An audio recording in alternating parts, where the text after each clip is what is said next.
अस्सलामुअलैकुम टू आल संगत, क्या हाल है जनाब? ठीक ठाक हो? उम्मीद करें सारे भरा ठीक ठाक हो सन। जेड़े भरा न्यू हैं ते मारो सब्सक्राइब ते शुरू करें आज दी मज़ेदार वीडियो। सब तो पहले बहुत सारे भाइयों का मैसेज आंदा पिया व्हाट्सअप ते ही आए ना, ते कमेंट्स भी आए ना यूट्यूब की वीडियो उत्ते ही कि भाई जोगी दी कि'यां तबीयत? जोगी दी शुक्र है अल्हम्दुलिल्लाह, हुण माशाअल्लाह पहले नालों काफ़ी बेहतर है। राती वो कल पिलाया उसनू गुड़ वाला शरबत ते गुड़ ठंडा भी होंदा है, अगर एदा पानी पिलाओ तो वैसे तो गुड़ गर्म है। ते दूजे नंबर दोते ओदा जुलाब भी ठीक होंदा है। तो राती थोड़ी जी रिक भी लगी है जोगी नू, ते हुण बिल्कुल नॉर्मल है, ठीक है। तां हुण काफ़ी अगे नालों बेहतर है इंशाअल्लाह, हुण टेंशन वाली गल कोनी।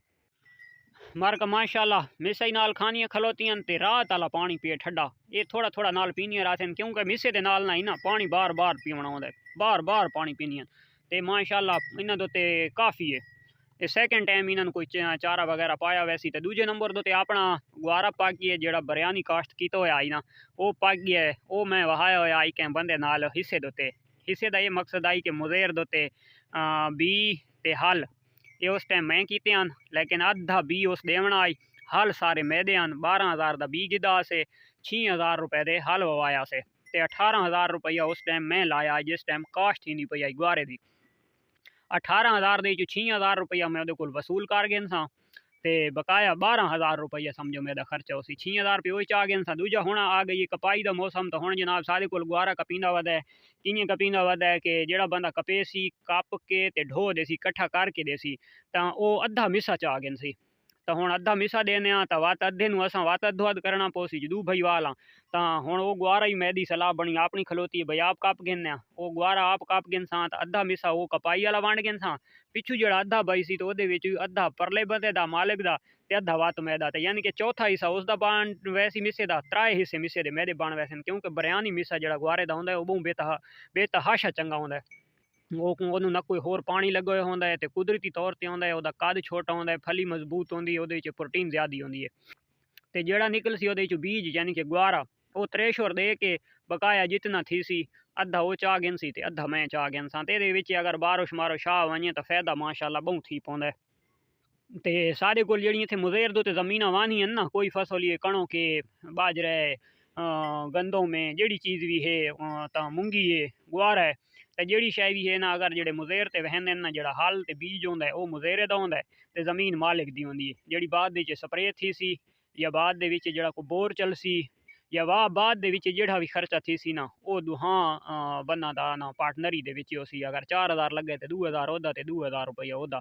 या जेड़ा अगर मालिक कोई शय कोनी तो मुजेरा तोड़ ते खर्चा करेंदा आसी वो लिखेंदा आसी। आखिर तो जेल्ले ढेरी चैसी तो मुजेरा आखसी भाई इतने 1,000 रुपया खर्चा थी गए, वो विच अपने पैसे कट गए सी ते बकाया मालिक विच वंड गए सी। दूजा मार्का दो चार भेरा सादे ऐसे हैं कि जिन्ना एक सवाल किया आप तो बाहर बैठे सऊदी कोई बैठा है, ते एक बैठा यूरोप दे विच, तो वो पुछदे हैं भाई पाकिस्तान दे विच एक सवाल है, पाकिस्तान दे विच सब तो आसान जड़ी गोट फार्मिंग है या शीप फार्मिंग है, तो वो केड़े ज़िले दे विच केड़े शहर दे पाकिस्तान दे विच। तो अज जनाब टॉपिक इो थी गया, तो इसे दुते डिस्कस थी सी भाई सब तो जड़ी आसान है कम खर्चे दुते ते जड़ी गोट फार्मिंग है वो केड़े ज़िले च की वाई सकती है। गुआरा कपावन मोहम्मद अदानी नाल आया ही तुम कपड़ा तो कंडे चेक करो, ये माशाल्लाह ना काफ़ी सारा टोटा गिदा कप, ते ये जड़ा कंडा है ना ओए होए होए होए मत मार थटी से सबियां वधिया वधिया बनाने आने। ये जड़ा लुद्धोड़ है ना ये आला ये शना हुण नहीं टुरन देंदा, ते हुण करेंदे पे छुट्टी काले दे उत्ते असां सुबह सुबह सवेरे सवेरे ना जिस टाइम यानी कि त्रेड़ होसी ना, ते त्रेड़ दे उत्ते अल्लाह दे हुक्म नाल जल्दी जान छोड़ वैसी। इदू भी ये कप गिदा से माशाल्लाह वाह वाह सारा ना, ते ये पास अल्लाह दे हुक्म नाल सारा क्लियर तकरीबन किले खांदी जा दे तू फिर गया, ते तकरीबन 3 दिहाड़े लग वैसे 5 किले जा है टोटल। गुआरा है पतला पतला, ते अल्लाह दी जात बेहतरी करे इंशाल्लाह मुक वैसी, लेकिन कंडा बहुत ज़्यादा है। इनू सुबह सुबह त्रेड़ दे टाइम कपना है, ते बकाया दस्ती छुट्टी 9 बजे तो बाद नहीं कपींदा है। चकरी दा मार्का गट्टू बारा ना हुण आप ही खसां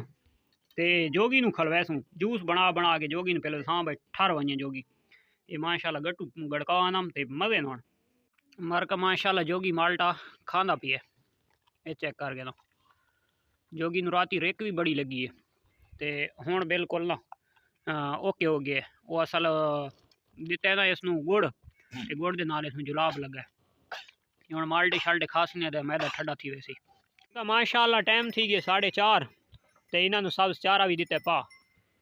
ते आई सफाई शफाई भी कर छोड़िए वाड़े दिन सारा भाना साफ कर छोड़े ये हुण माशाअल्लाह इन्होंने सब्ज़ चारा पा छोड़े ये हुण बड़ी शौक नाल खानी है रासन दे बस इन्होंने तो हुण ये काफ़ी है। अच्छा तो टॉपिक आई जनाब गोट फार्मिंग शीप फार्मिंग केड़े इलाके दे विच यानी कि कीती वाई सकदी है और जेहड़े दे खर्चा भी कम होवे ते आसानी नाल कम खर्चे दे उत्ते तो कम खर्चे दे उत्ते जनाब साडा ज़िला बखर है जेहड़े दे विच बिल्कुल कम खर्चे दे उत्ते गोट फार्मिंग कीती वाई सकदी है क्योंकि इन्हां दे खुश्क चारे वास्ते 4 चीज़ां बड़ियां अहम होंदियां मूंगी दा मिसा गुआरे दा मिसा चने दा मिसा ते लूसण लूसण ही सादी जमीन दे उत्ते बहुत ज़्यादा थींदा है ते चने दा मिसा मूंगी दा मिसा वो भी हर शे थींदी है ते दूजे नंबर दे उत्ते 8 महीने चराई भी होंदी है 4 महीने इन्हां नूं घर खवावना पौंदा है चाहे यानी कि कुर्बानी का सीजन बंदा लावना चाहे तो वत भी बखर का इलाका बहुत अच्छा है जो अगर ब्रीड वास्ते ब्रीडर भेदा बकरियां रखियां वही सकियां तो वत भी ये इलाका बहुत अच्छा है तो गल रहा वैसी अगू रेट दी भाई चीज़ जो पाली वने सांभी वने तो उसनू जनाब रेट रेट सादे को इतना अच्छा नहीं लगता क्योंकि कुर्बानी वाला जो जानवर पाला वैंदा ना तो सादे को इतना अच्छा रेट को नहीं लगता रेट वास्ते जेडे इतू ज़्यादा ले बकरे पलेने तो वो या आप वैन या लाहौर के जेडे व्यापारी आंदे या इतू के लोग स्टाक करके लाहौर वैन तो वो लोग घिन के वैन तो यानी कि सादे माल का जिमें इतने गोट फार्मिंग सस्ती है ना इन यार इतने माल का रेट भी ज़रा सस्ता होंदा है इस वजह तो यानी कि जड़ा शौक है ना कुर्बानी वाला तो वो कीता बहु आसान वाई सकता है माल पाल भी चंगा सकते हो हवा का आबो हवा भी ठीक है मौसम भी इतों का ठीक होंदा है तो लेकिन जड़ा ना रेट घिनण वास्ते वो लाहौर के चक्कर लावने पौंदे चंगा रेट घिनण वास्ते उन्हें नॉर्मल इतों की क्वालिटी नाल माशाअल्लाह अच्छे अच्छे व्यापारी पहनते अच्छे पैसे भर वैन ते गल आ वने सब तो ज़्यादा भाई चराई तो केड़े इलाके दे तो चराई माशाअल्लाह मियाँ वाली तुते ते ओ लगे वनो कश्मीर एबटाबाद मनसेरा बालाकोट तक तो उन्होंने इलाकों के चराई बेतहाशा होंगी है सर्दियाँ गर्मियों के अगर घर दे यानी कि सांभना हो तो वत भी बखर का फार्मर खुश्क चारे दे बंदा सांभे तो वत भी बखर का इलाका बहुत चंगा है जो अगर चराई दे रखो तो वत भी बखर का इलाका बहुत ही ज़बरदस्त है। तो मार्क आज की वीडियो इतनी कल मिलता है एक नवी वीडियो दी तब तक दो इजाज़त अल्लाह हाफिज़।